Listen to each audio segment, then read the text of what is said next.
তো দর্শকবৃন্দ, তো আজকে বিষয়বস্তু হচ্ছে হিন্দু ধর্মের তাকদীর বা ভাগ্য। আমাদের অনেক হিন্দু দাদারা আছে, ঠিক আছে? তারা জেনে বুঝে না বুঝেই মনে করেন যে ইসলাম নিয়ে কটূক্তি করার ক্ষেত্রে এই ভাগ্য বা তাকদীর নিয়ে প্রশ্ন তোলে। তো আমরা দেখি যে তাদের ধর্মে তাকদীরটা আসলে কি রকম। আপনাদেরকে সংক্ষিপ্তভাবে এটা জুম করে দিচ্ছি যাতে আপনাদের জন্য বুঝতে আরো সহজ হয়, ঠিক আছে? তো আমি মনুসংহিতা থেকে বিস্তারিত আলোচনা করবো না, জাস্ট আমি একটা সংক্ষিপ্ত একটা কথাই বলবো এক বাক্যে। আপনি যদি দেখেন যে বিশুদ্ধ মনুসংহিতা একতা 18 নম্বর যে শ্লোকটা আছে, ওখানে কিন্তু আর্য সমাজের ভাষ্য থেকে পরিষ্কার করে বলা আছে এতটুকুই যে সৃষ্টি মানে প্রাণী জগৎ বা জীব জগৎ সৃষ্টির পূর্বে কিন্তু তার কর্ম হবে কি, সে কোথায় কি করবে না করবে, সমস্ত কিছু কিন্তু ঈশ্বর কিন্তু নিজের থেকে একটা নির্ধারণ করে দিচ্ছে। এটা এক ধরনের কিন্তু তাকদীর বলা চলে, ঠিক আছে? ঋগ্বেদ প্রথম মন্ডল 38 নম্বর যদি সূক্ত, 38 নম্বর সূক্ত মন্ত্র হচ্ছে 3। এখানে কিন্তু পরিষ্কার করে বলছে যে মানসিক কর্মের সাথে কিন্তু ভাগ্যে কিন্তু একটা কানেকশন আছে এবং ঈশ্বর কিন্তু এই কর্ম নিয়ে প্রশ্ন তুলছে এবং ভাগ্যকে নিয়ে প্রশ্ন তুলছে। একটা বিষয়টা আপনারা ক্লিয়ার হইলেন। ঈশ্বরকে থাকলে মানুষ দুর্ভাগ্য বা ভাগ্যহীন হয়, এটা পরিষ্কার করে যে বেদে বলা আছে। সেটা যে আপনি যদি দেখেন ঋগ্বেদ প্রথম মন্ডলের 7 নম্বর সূক্ত মন্ত্র যদি 9 পড়েন, সেখানে কিন্তু পরিষ্কার করে বলছে যে পরামর্শকে ত্যাগ করিয়া অন্যকে ইষ্টদেব মান্য করেন সে ভাগ্যহীন, অধিক দুঃখ সদা নিমজ্জিত থাকে। তাহলে বোঝা যাচ্ছে আবার ঈশ্বরকে আবার সেই ইষ্টদেব মনে করতে হবে বা কল্যাণকারী দেবতা মনে করতে হবে, ঠিক আছে? কিন্তু কি বলছে দেখেন, দয়ানন্দ ভাষ্য যেমন পড়ি ঋগ্বেদ ভাষ্য ব্যাখ্যা, সেখানে আছে প্রথম মন্ডল 5 নম্বর সূক্ত মন্ত্র 4 বলছে, 4 না পরিষ্কার করে কি বলছে, 4 বলতেছে দেখেন, আমি সরাসরি এখানে ভাবার্থ আপনার দেখলে বুঝতে পারবেন বিষয়টা। শ্লেষ অলঙ্কার আছে যতক্ষণ পর্যন্ত মনুষ্যগণ পরমেশ্বরকে নিজে ইষ্ট দেব অর্থাৎ নিজে মঙ্গলকারী দেব মনে করবে, মান্যকারী এবং বলবান অর্থাৎ পুরুষার্থী হয় না, ততক্ষণ পর্যন্ত তারা দুষ্ট শত দিগকে নির্মূল করিতে সমর্থিত হইতে পারে না।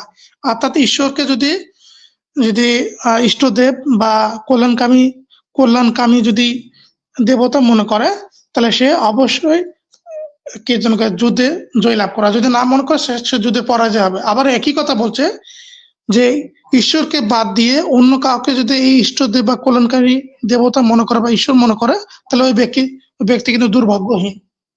বৃহৎ সংহিতাটা তখন দেখবো। বৃহৎ সংহিতা আপনারা দেখবেন যে ভাগ্যটাকে কিভাবে গণনা করতে হয়, কিভাবে মানে কার কি ভাগ্যে কি আছে না আছে, তার আলামত কি কি, এটা বোঝার জন্য বৃহৎ সংহিতা কিন্তু একটা চ্যাপ্টার আছে।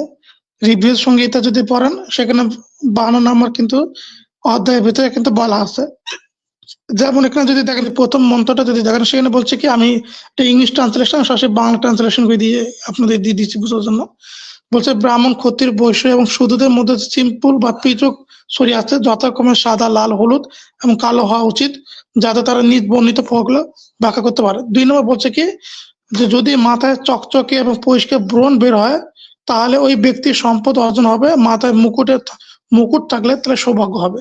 চিন্তা করেন, অর্থাৎ মানুষের দৈহিক বৈশিষ্ট্যের উপর ভিত্তি করে একজন মানুষ দুর্ভাগ্য হবে নাকি সৌভাগ্য সেটা বর্ণনা করতেছে। তো এখানে বলতেছে, তারপর যদি 2 ভ্রুতে থাকে তবে দুর্ভাগ্য এবং বন্ধুত্বের মিলন হবে, যদি চোখের ভ্রুর মধ্যে এবং চরিত্রে ক্ষতি হবে, যদি চোখের মধ্যে ঢাকনা থাকে তাহলে দুঃখ হবে এবং কাঙ্ক্ষিত বস্তু লাভ হবে, যদি মন্দিরগুলোতে যদি ব্যক্তি একজন সন্ন্যাসী হয়ে উঠবে আর নাকে দুপাশে যদি কান্না হয় বা চোখে পানি বের হয়, তাহলে সেখানে প্রচন্ড দুশ্চিন্তাগ্রস্ত হবে বা দুশ্চিন্তা হবে। তাহলে চিন্তা করেন, একটা মানুষের তার দৈহিক আকার আকৃতির উপর ভিত্তি করে তার ভাগ্যটা কিন্তু কি হবে না হবে এখানে কিন্তু সিলেকশন করে দিয়ে দিছে বৃহৎ সংহিতায়। গণনা মতো, অর্থাৎ ভাগ্য গণনা সিস্টেমটা হচ্ছে কি, মানুষের দৈহিক আকার আকৃতির উপর ভিত্তি করে তার ফিউচারটা কি হবে না হবে, এটা কিন্তু বৃহৎ সংহিতা কিন্তু বিস্তারিত আলোচনা করলো। এখন হইতে চাই ভাগ্য গণনাকে মনুসংহিতা সম্পূর্ণভাবে নিশ্চিত করা হয়েছে।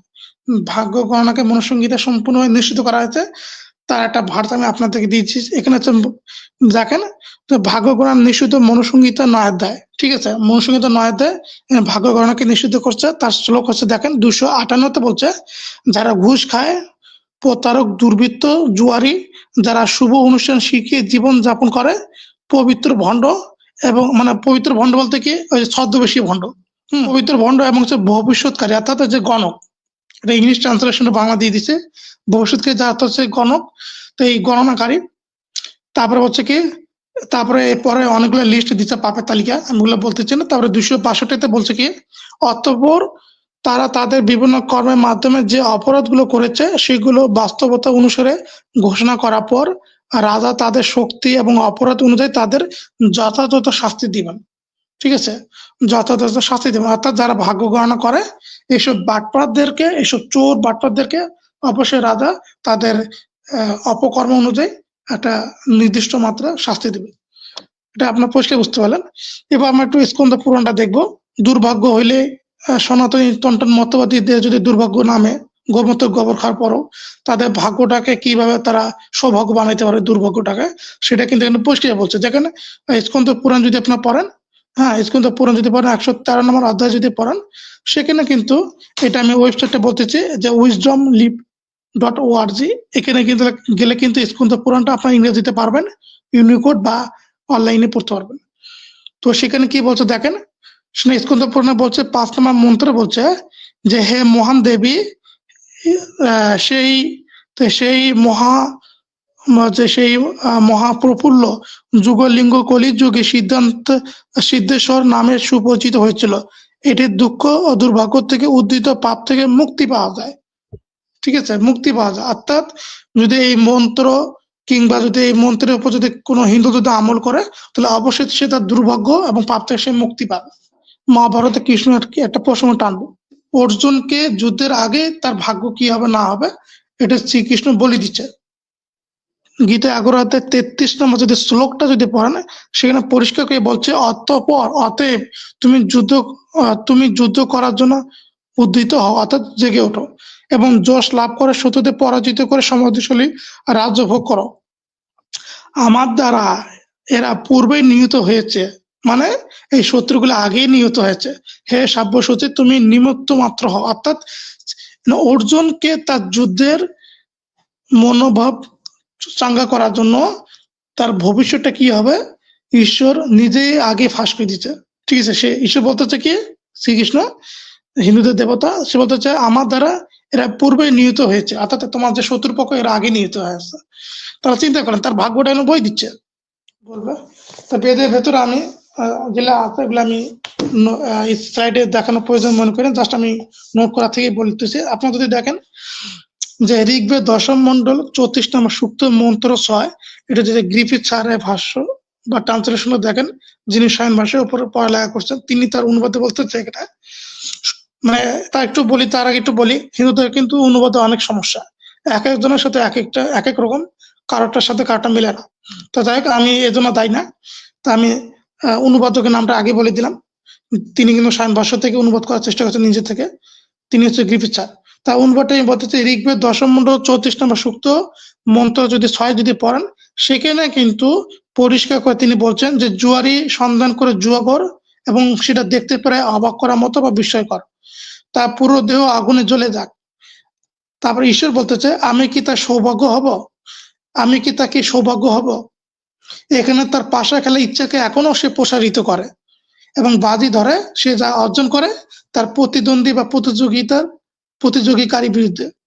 তাহলে বোঝা যাচ্ছে ঈশ্বর হিন্দু ধর্ম অনুযায়ী সে সৌভাগ্য মানে মানুষের সৌভাগ্য সে নিজেই হবে। মানুষের সৌভাগ্য সে নিজেই হবে, ঈশ্বর নিজে হয়। তো আমরা একটা প্রুফ দেখলাম। এরপর হচ্ছে কি আরেকটা যদি প্রশ্ন করা হয়, এরপর যদি আপনাদের দেখেন যে অথর্ববেদটা আমরা দেখবো, অথর্ববেদে কিন্তু এই যে সৌভাগ্য কথাটা কিন্তু বলা আছে। এই মন্ত্রটার ক্ষেত্রে কিন্তু কোনো দ্বিমত নয়, আমি এটা জাজ করছিলাম, নাজর সাকিব ভাই মিলে ওটা জাজ করছিলাম, মন্ত্রটা ঠিক আছে। অথর্ববেদ 2 নম্বর অধ্যায় 2 নম্বর কাণ্ড 29 নম্বর সূক্ত মন্ত্র 1 বলতেছে কি, হে দেবতারা, হে দেবতারা সমস্ত পৃথিবীর সেরা দৈহিক শক্তি দাও এবং সৌভাগ্য দাও। অগ্নি এবং সুয়াসা তাকে জীবন দান করে, বৃহস্পতি তাকে মেনে নেয়। তাহলে এখানে দেবতাদের কাছে কিন্তু সৌভাগ্যের প্রার্থনা করা হয়েছে। তাহলে ভাগ্য একটা এক্সিস্ট করে, ভাগ্য বলে কিছু একটা আছে, এটা কিন্তু একটা এক্সিস্ট করে, এটা কিন্তু তার বেদ থেকে কিন্তু প্রমাণ। ভাগ্য শব্দটা হুবহু ওখানে কিন্তু আর্য সমাজে বেদ ভাষায় কিন্তু দেওয়া আছে। ভাগ্য শব্দটা আপনার সংস্কৃত শব্দটা হুবহু আছে। এখানে তারা অনুবাদে জালিয়াতি করছে, কিন্তু দয়ানন্দ সরস্বতী যার প্রথম দিকে যে অনুবাদগুলো আমি দেখলাম, সেখানে কিন্তু সে কোনো প্রকার ধামাচাপা করে নাই। এটা একটা শান ভাষা দেখবেন, সেখানে কিন্তু দেবতাদেরকে উদ্দেশ্য করে বলছে যে তাদের কাছে বলা হচ্ছে যে সৌভাগ্য চাওয়ার কথা বলতেছে। চিন্তা করেন যে হিন্দুদেরকে যদি প্রশ্ন করা তাদের ভাগ্য দেব দেবী কে, তারা সরাসরি এক কথায় বলে সরস্বতী। ঠিক আছে, এটারও রেফারেন্স আছে, আমি ঋগ্বেদ থেকে দিচ্ছি। ঋগ্বেদ সপ্তম মন্ডল, তারপরে ৯৬ নম্বর সূক্ত মন্ত্র ৩ বলছে, এখানে কি বলছে দেখেন, তাই সরস্বতী সৌভাগ্য পাঠাতে পারেন, তিনি সমৃদ্ধ লুণ্ঠিত করতে পারেন, চিন্তায় কখনো কার্পণ্য হয় না কখনো। যখন প্রশংসিত হয় তখন জামা দাগিনী পথ এবং প্রশংসিত হয় ভাসিথা গুণকীর্তন হিসাবে। অর্থাৎ এখানে বলতেছে যে সরস্বতী হচ্ছে ভাগ্য দেবে, সেই ইচ্ছা করলে মানুষের ভাগ্যে পরিবর্তন ঘটাইতে পারে, সৌভাগ্য দিতে পারে, এবং মানুষের সম্পদকে সে লুণ্ঠিত করতে পারে, এবং তার চিন্তায় কখনো কার্পণ্য হয় না বা কৃপণতা হয় না। তো এটা আমরা একটা ভারত বুঝিলাম যে হিন্দুদের ভাগ্য দেবী হইতেছে সরস্বতী। এরপরে আমরা আরেকটা ভারত দেখি, ঋগ্বেদের ১০ম মন্ডল ৬ নম্বর সূক্ত মন্ত্র কিন্তু একই বলছে। দেখেন, মানুষের ভাগ্য বিষয় নিয়ে কামনা করা হচ্ছে। দেখেন কি বলছে, হে অগ্নি, সমস্ত মানুষের দ্বারা ভাগ্য নেওয়ার জন্য পৃথিবী এবং স্বর্গ থেকে বলিদান করার জন্য আমাদের সৌভাগ্য কামনা করছে। অর্থাৎ অগ্নির কাছে প্রার্থনা করা হচ্ছে যে মানুষের দ্বারা ভাগ করে নেওয়ার জন্য পৃথিবী এবং স্বর্গ থেকে যে উৎসর্গ করা হচ্ছে, সেই উৎসর্গ করার মাধ্যমে সৌভাগ্য কামনা করছে। এবার বলছে, আমাদের সাথে আপনার বুদ্ধিমত্তা বিষয়ক কর্মধারা এবং রক্ষা করুন, আপনার আশীর্বাদ যেন আমাদের অগ্রসর হয়। ঋগ্বেদ ১০ম মন্ডল ৬ নম্বর সূক্ত মন্ত্র একই এটা বলছে। তাহলে চিন্তা করেন, অসংখ্য জায়গায় কিন্তু ভাগ্য শব্দটা লেখা আছে। তারপরে মূর্খনন্দ মুরিদরা কেন যে আমাদেরকে ভাগ্য নিয়ে প্রশ্ন তোলে মুসলমানদের কাছে, আমি এটা আমার বুঝে আসে না।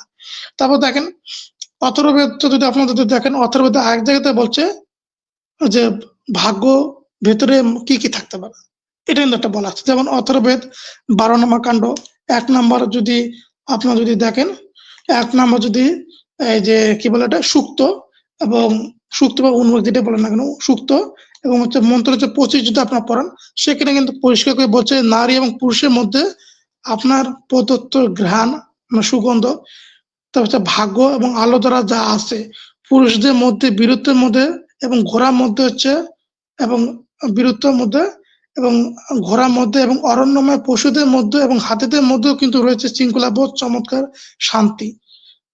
শান্তি এবং শক্তি। তারপর হচ্ছে কি যে দাস দাসী এমনকি দাস দাসীর ভিতরেও কিন্তু এই ধরনের সমৃদ্ধি লুকিয়ে আছে। এবার বলতেছে কি, আপনি আমাদের উহা সহিত একত্রিত করেন, অর্থাৎ আমাদের ওইসব সম্পদের সাথে আমাদেরকে একত্রিত করেন, পৃথিবীকে কোনো লোকের ঘৃণা পাত্র আমাদেরকে বানাবেন না। তাহলে এখানে বোঝা যাচ্ছে যে ঘ্রাণ মানে সুগন্ধ বা ঘ্রাণ মানুষ যেটা নিচ্ছে, এবং ভাগ্য এবং আলো এটা ঈশ্বরের প্রদত্ত, এটা ঈশ্বর নারী পুরুষকে দিচ্ছে, এটা সেখানে পরিষ্কার করে বলতেছে। ঠিক আছে, তো পরিষ্কার করে বলছে। এবার যদি দেখেন, এরপর হচ্ছে কি আমরা একটু গীতা যাই, গীতাতে সংক্ষিপ্ত আমি টান দিয়েছি। গীতা ১৬ অধ্যায় ১৮ থেকে ১৯ দেখেন, মানুষকে পাঠানোর আগে কিন্তু ঈশ্বর কিন্তু নিজে থেকে সিলেকশন করে যে কাকে সে কি বানাবে। ঠিক আছে, বলতেছে কি, যারা আমাকে যারা হিংসা করে, বিদ্বেষ করে, প্রকৃত ধর্ম অর্থাৎ সনাতন ধর্ম নিন্দা করবে, এই ধরনের লোকরা তারা হচ্ছে নরাধম। আমি এইসব অসুরকে আমি অসুর মানে মহিলা অসুর যেটাকে অসুরি জনিতে আমি বারবার নিক্ষেপ করি। গীতা ১৬ অধ্যায় ১৮ থেকে ১৯। তাহলে চিন্তা করেন, যারা শ্রীকৃষ্ণের প্রতি আগে থেকে বিদ্বেষমান হয় পৃথিবীতে, তারা হিন্দু ধর্ম নিন্দা করবে, তারা এই ধরনের অসুর লোকদেরকে ঈশ্বর তাদেরকে নরাধম হিসেবে উল্লেখ করেছেন, এবং তাদেরকে দুনিয়াতে অসুর জনিতে পাঠাবেন, অর্থাৎ বিভিন্ন মনে করেন যে জনিতে পাঠাবে, অসুর জনি ভিন্ন ধর্মাবলম্বী অসুর জনিতে পাঠাবে। এটা তো একটা পরিষ্কার প্রমাণ, আপনারা বুঝতে পারলেন। ঋগ্বেদ ১০ম মন্ডল ১২৫ নম্বর যদি সুক্ত যদি পড়েন, সেখানে মন্ত্র ৫ বলছে কি, পরমাত্মা তিনি পথ দেখান, তিনি পথ ভ্রষ্ট করেন। ঠিক আছে, তাহলে বোঝা যাচ্ছে এই ঈশ্বর পথ দেখান এবং ঈশ্বর পথ ভ্রষ্ট করেন।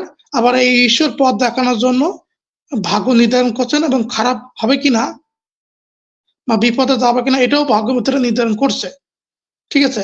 এবং কর্মগত এবং এই যে আপনার যে বর্ণপ্রথা, এই বর্ণপ্রথার সিলেকশনটাও কিন্তু এই ভাগ্যের ভেতরে ঢুকছে।